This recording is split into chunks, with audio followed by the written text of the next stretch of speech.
8 üstü 3 üstə gəlinsin 2x byte bərabərdir 128 megabayt bərabərliyindən x-i müəyyən edin.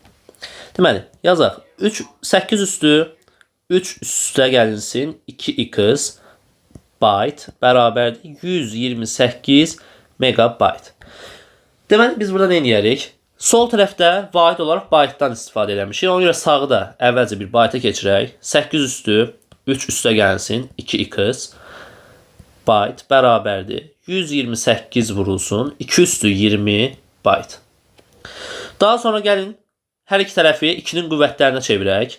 8'in formada çevirək. 2 üstü 3 üstündə 3 üstə gəlsin 2x bərabərdir.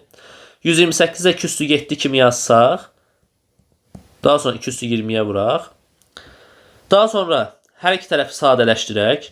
2 üstü 9 üstə gəlinsin 6x bərabərdir 2 üstü 27'yə.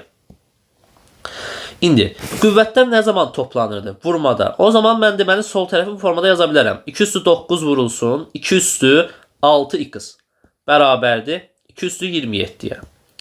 Daha sonra 2 üstü 6x'i tapsam nə edəcəm? 2 üstü 27'ni 2 üstü 9'a böləcəm və 2 üstü 18 tapacam. Deməli 6x'imiz bərabər olur 18'ə, x də bərabər olur 3'ə. Yəni x'in cavabı bərabər oldu 3.